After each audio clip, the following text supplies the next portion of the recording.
The Regimental Sergeant Major of the Defense Headquarters, soldiers, ratings, airmen and airwomen, members of the press, ladies and gentlemen, it is with profound humility and deep sense of responsibility that I assume today the position of the Chief of the Defense Staff of the Armed Forces of Nigeria. I'm sincerely grateful to Almighty God for the grace and opportunity to serve our great nation in this capacity. I wish to start by expressing my utmost gratitude to the President and Commander-in-Chief of the Armed Forces of Nigeria, His Excellency President Bola Ahmed Tinubu, Grand Commander of the Order of the Federal Republic, for considering me worthy to take charge of the affairs of the Armed Forces of Nigeria after transiting from command of the Nigerian Army. Today, I take up this call to higher duty with complete awareness of the weight of the task ahead.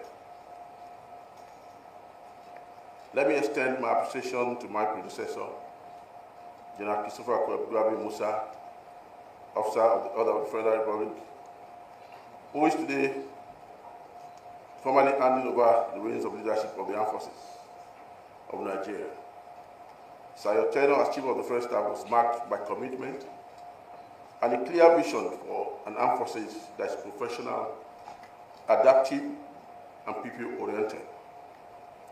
Your leadership during critical phases of our national security challenges brought about remarkable improvement in joint operations, interagency collaboration, and the welfare of our personnel.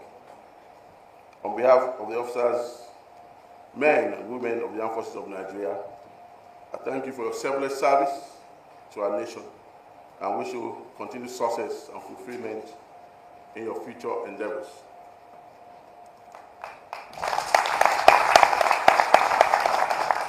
So I must put it on record this morning that you have done well, and we're all very proud of you.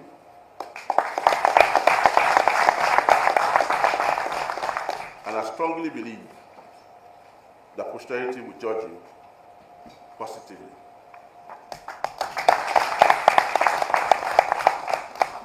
As I take over as the Chief of the Defense Staff, I wish to reaffirm my total commitment to the defense and security of the Federal Republic of Nigeria. The nature of threats confronting our nation, ranging from terrorism, insurgency, and banditry, to emerging cyber, aerial, and maritime security threats, require us to be ever vigilant, innovative, and united. My leadership will therefore be guided by the principles of professionalism, jointness, discipline, innovation, and accountability. We shall build on the achievements of my predecessor by strengthening synergy among the services and defense agencies. We shall also enhance intelligence-driven operations and deepen collaboration with other security and law enforcement agencies. Our objective, which is to restore and sustain peace, stability, and national cohesion in every part of our dear country, remains uncontestable. Equally important is the welfare of our officers and men, which remains central to operational effectiveness. Under my leadership, the Defense Headquarters will continue to advocate for improved welfare, housing, medical support, and training opportunities for personnel and their families. We shall also invest in the moral and psychological well-being of our troops, ensuring that the sacrifices are recognized and rewarded. We will prioritize capacity building, research, and technological innovation to enhance our operational efficiency and strategic foresight. In doing so, we shall leverage the resources and intellect available across our defense institutions, as well as partnerships with local and international stakeholders. To our gallant soldiers, ratings, airmen, and airwomen, you remain the pride and backbone of our armed forces. I urge you to continue to uphold the highest standards of discipline, loyalty, and professionalism. Remember that every action you take reflects not just on your service, but on the armed forces and indeed the entire nation.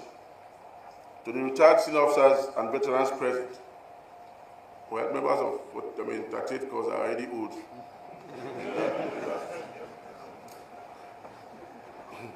To the retired senior officers and veterans present, your enduring support and wisdom remain invaluable to the continued progress of our military. We shall continue to count on your guidance as we chart new paths in national defense and security management. Finally, I call on all Nigerians to continue to support the armed forces. The fight to safeguard our nation is a collective responsibility, and we draw strength from the trust and cooperation